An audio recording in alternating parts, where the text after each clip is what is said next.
एक छोटे से गांव में दामिनी अपने बेटे पवन के साथ रहा करती थी। दामिनी के पति का देहांत हो चुका था और अब दामिनी ही जैसे तैसे घर का खर्चा चला रही थी, पर पवन को इस बात का जरा भी एहसास नहीं था। माँ मैं स्कूल जा रहा हूँ, लाओ माँ मुझे 100 रुपए दे दो। 100 रुपए? इतने रुपए का क्या करेगा तू? इतने रुपए तो ऐसे कह रही हो जैसे मैंने हजारों रुपए मांग लिए हो। बेटा मेरे लिए 100 रुपए भी बहुत है, ये ले 10 रुपए ले जा। भिखारी समझ रखा है क्या मुझे, जो 10 रुपए दे रही हो? बेटा तुझे पता है मैं लोगों के घरों में काम करके और मजदूरी करके पैसा कमाती हूँ, फिर भी तू ऐसी बातें करता है। अरे जाओ यार, फिर वही रोना मत शुरू करो, मैं जा रहा हूँ। पवन के ऐसा होने का एक कारण उसकी संगत थी। उसके स्कूल के सब दोस्त एक नंबर के लफंगे और आवारा थे। ये उन्हीं का प्रभाव था कि पवन को अपनी माँ की तकलीफ नहीं दिखती थी। ऐसे ही एक दिन वो अपने दोस्त के पास बाइक देख लेता है तो वो लेने की जिद पकड़ लेता है। माँ मुझे बाइक लेनी है, अब मैं पैदल स्कूल नहीं जा सकता। तेरा दिमाग ठीक है? मैं इतनी मुश्किल से तुझे पढ़ा लिखा रही हूँ, घर चला रही हूँ, तुझे बाइक चाहिए? कहते हुए तुझे शर्म नहीं आती? मैं तब तक खाना नहीं खाऊंगा जब तक मुझे बाइक नहीं मिलती, बता रहा हूँ। पवन की जिद देखकर दामिनी अपना सर पकड़ लेती है। उसे कुछ समझ नहीं आ रहा था कि वो क्या करे, आखिर कैसे पवन को समझाए। पवन 2 दिन तक खाना नहीं खाता। फिर तीसरे दिन उसके घर के सामने बाइक खड़ी होती है। अरे वाह बाइक, माँ आपने तो कमाल कर दिया, ये तो बहुत अच्छी बाइक है, थैंक यू सो मच। पवन बहुत खुश था, लेकिन दामिनी खुश नहीं थी। खुश होना तो दूर की बात, वो तो उल्टा उदास लग रही थी। लेकिन पवन को इस सब से कोई मतलब नहीं था। उसने तो बाइक उठाई और अपने दोस्त राजू को दिखाने निकल गया। राजू ये देख, मुझे बाइक मिल गई। अरे वाह, आखिर तेरा सपना पूरा हो गया, बधाई हो मेरे भाई। गांव में बहुत कम लोगों के पास बाइक है, जिनमें से तू एक है। अब तो चल इसी बात पर गांव का एक चक्कर लगा के आते हैं, सबको पता चलना चाहिए ना कि पवन के पास बाइक है। हाँ हाँ बिल्कुल मेरे भाई। वो लोग बाइक से पूरे गांव का चक्कर लगाते हैं और पवन सबको अपनी बाइक दिखाता है। पर तभी राजू कहता है, पर एक बात बता यार, तेरी माँ के पास इतने पैसे कहाँ से आए जो उन्होंने बाइक खरीद ली? अरे मुझे उससे क्या मतलब है, मुझे तो सिर्फ बाइक से मतलब है। नहीं पवन, तुझे मतलब होना चाहिए, क्योंकि तेरी माँ इतना पैसा तो नहीं कमाती कि बाइक खरीद सके। कहीं उन्होंने कोई गलत काम तो नहीं किया ना? अरे हाँ, इस बारे में तो मैंने सोचा ही नहीं। चल मैं उनसे पूछ लूंगा। तुझे क्या लगता है, अगर उन्होंने कोई गलत काम किया होगा तो वो तुझे बता देंगी? राजू की बातों से पवन के दिल में शक बैठ जाता है और वो निश्चय करता है कि वो अपनी माँ की जासूसी करेगा, ताकि उसे पता चल सके कि इतना पैसा आया कहाँ से। पर हम पता कैसे लगाएंगे? मुझे लगता है हमें उनका पीछा करना चाहिए, पता तो चले कि वो काम पर ही जाती हैं या कहीं और। एक दिन दामिनी जब घर से निकलती है तो राजू और पवन उसके पीछे लग जाते हैं। वो किसी के घर जाने के बजाय जंगल की तरफ जाने लगती है। तेरा शक बिल्कुल सही था राजू, मेरी माँ जंगल की तरफ जा रही है, कुछ तो गड़बड़ जरूर है। बस चुपचाप पीछा करता रहे, अभी पता चल जाएगा कि सच्चाई क्या है। करीब आधा घंटा चलने के बाद दामिनी जंगल के अंदर एक गुफा के पास पहुंचती है। वहां डाकुओं का डेरा था। उसे देखकर राजू और पवन डर जाते हैं, लेकिन दामिनी बिना डरे डाकुओं के सरदार के पास पहुंचती है और उससे बात करने लगती है। हे भगवान, तेरी माँ तो डाकुओं से मिली हुई है, मुझे अपनी आंखों पर यकीन नहीं हो रहा है यार। वो लोग छिपकर उन सबको देख रहे थे, पर तभी अचानक पवन लड़खड़ाकर सूखे पत्तों पर गिर पड़ा। पत्तों की खड़खड़ाहट से डाकुओं को खबर हो गई और उन्होंने उन दोनों को पकड़ लिया। ये तो बच्चे हैं, कौन हो तुम लोग? यहाँ क्या कर रहे हो? मरना है क्या? ये मेरा बेटा है और उसका दोस्त, जरूर मेरा पीछा करते हुए यहाँ तक आए होंगे। माँ, आप डाकुओं से मिलती हो? अब तक तो मुझे सिर्फ अपनी गरीबी पर शर्म आती थी, पर अब तो आपका बेटा कहलाते हुए मुझे शर्म आ रही है। ए बच्चे, तमीज से बात कर, वरना बताऊं तुझे अभी। पर ये चल क्या रहा है? मेरी माँ यहाँ क्या कर रही है? शांत हो जाओ, मैं सब सच बताती हूँ। दामिनी बताती है कि जब वो छोटी थी तो उसके पिता उसकी माँ को बहुत मारा करते थे। उसका एक छोटा भाई भी था जिसे ये सब बिल्कुल अच्छा नहीं लगता था और वो अपने पिता से जब तब लड़ता रहता था।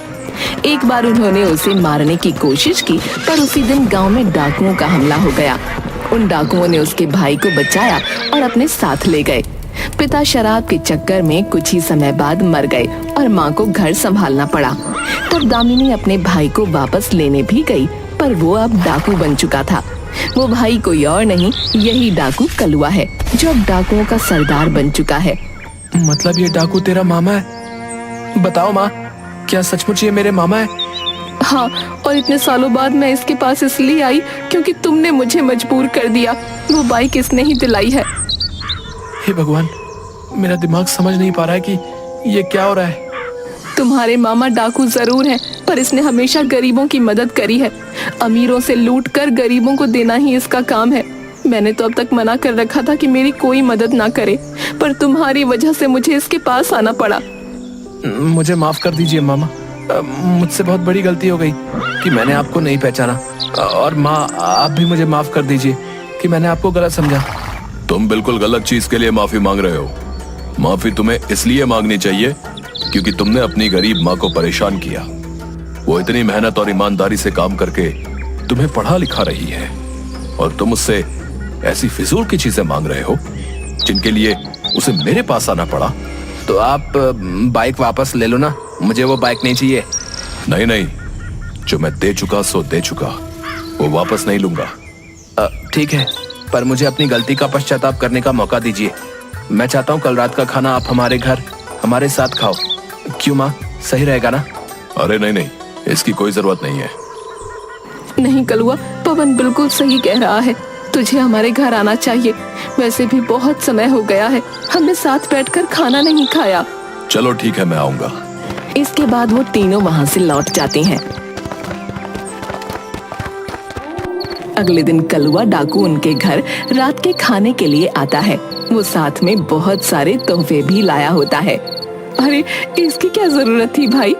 अरे रख लो, पहली बार तुम्हारे घर आया हूँ, इतना तो बनता है।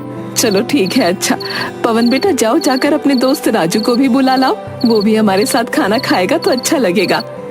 पवन राजू को बुलाने चला जाता है। इधर कलुआ दामिनी से कहता है, मैंने अपना पूरा जीवन डकैती करते हुए गुजार दिया। मैं बिल्कुल भूल चुका था कि एक परिवार में रहना कैसा होता है, पर अब मैं थक चुका हूँ इस जीवन से। मैं सोच रहा हूँ पुलिस को सरेंडर कर दूं। अरे पर क्यों? क्योंकि तुम लोग अब मुझे वापस मिल गए हो। अब अगर मैं कभी पकड़ा गया तो उसमें तुम लोगों पर भी आंच आएगी। और वैसे भी कोई अच्छा काम तो नहीं किया है मैंने, इसलिए सोच रहा हूं कि लूटा हुआ सारा सामान सरकार को सौंप दूं और सरेंडर कर दूं। तुम ये कैसे कह सकते हो कि तुमने कोई अच्छा काम नहीं किया? तुमने गरीबों की मदद करी है। हाँ, पर अमीरों को लूट कर। अच्छा छोड़ो ये सब बातें, चलो हम लोग खाना खाते हैं। हाँ, बस पवन और राजू आ जाए फिर खाना शुरू करते हैं। वो दोनों इंतजार कर ही रहे होते हैं, पर पवन और राजू के आने से पहले वहाँ पुलिस आ जाती है। कोई होशियारी करने की कोशिश करी तो भेजे मैं गोली मार दूंगा। अरे अरे, ये क्या हो रहा है? तुमने मुझे इसलिए खाने पर बुलाया था कि पुलिस से पकड़वा सको। अरे नहीं मेरे भाई, कैसी बातें कर रहे हो? मैं ऐसा क्यों करूंगी? घुटनों पर बैठ जाओ और हाथ ऊपर कर लो। दामिनी और कलुआ दोनों को समझ नहीं आ रहा था कि ये क्या हो रहा है। पुलिस को आखिर खबर किसने की? और तभी पवन और राजू घर में दाखिल होते हैं। पता चलता है कि उन दोनों ने ही पुलिस को बुलाया था। क्या ये सच है कि तुम दोनों ने पुलिस को बुलाया? हाँ, ये डाकू है और इसको जेल में ही होना चाहिए। पवन ने बिल्कुल सही कहा। हम वैसे भले चाहे कितने भी शरारती बच्चे हों, लेकिन इतना तो जानते हैं कि डाकू कितने खतरनाक होते हैं। ये सुनकर कलुआ हंसने लगता है और दामिनी रोने लगती है। तूने बहुत गलत किया पवन, बहुत ज्यादा गलत। तू कम से कम मुझसे तो एक बार बोलता। इतना बड़ा फैसला अपने आप ले लिया। मुझे पता है आप मेरी बात नहीं मानती, और आप रो क्यों रही हो? ये भले आपका भाई हो, पर है तो एक क्रिमिनल ना। वाह भांजे वाह, मान गया तुझे। मैं आज तक किसी से नहीं हारा, पर अपने ही भांजे से हार गया, क्योंकि मैंने भरोसा किया। लेकिन बेटा, मुझे कैद मंजूर नहीं है। ये कहकर कलुआ उठ खड़ा होता है और एक हवलदार की बंदूक छीन लेता है। पुलिस और उसके बीच झड़प शुरू हो जाती है। दामिनी, राजू और पवन अपने कान बंद करके जमीन पर लेट जाते हैं। करीब 5-10 मिनट तक वो मुठभेड़ चलती रहती है और अंत में कलुआ उसमें मारा जाता है। हाय मेरा भाई, वो इस जिंदगी से थक चुका था। वो लूटा हुआ सारा सामान सरकार को सौंपना चाहता था, सरेंडर करना चाहता था। ये सुनकर पवन के पैरों तले जमीन खिसक जाती है और तभी दामिनी आगे आकर कहती है, तूने उसे मौत के घाट उतार दिया। तूने अपने मामा को मार डाला पवन। मैंने? हाँ तूने, तू ही इसकी मौत का जिम्मेदार है। मैं तुझे कभी माफ नहीं करूंगी, कभी माफ नहीं करूंगी। पवन को दामिनी की बातें सुनकर बहुत बुरा महसूस हो रहा था। उसे अपने हाथों पर लगा हुआ कलुआ का खून दिख रहा था। उसे पछतावा हो रहा था कि उसने अपने मामा को बदलने का एक मौका तक नहीं दिया, पर अब कुछ नहीं किया जा सकता था। कलुआ की लाश उन सब के सामने पड़ी थी और वो सब जिंदा लाश बन चुके थे।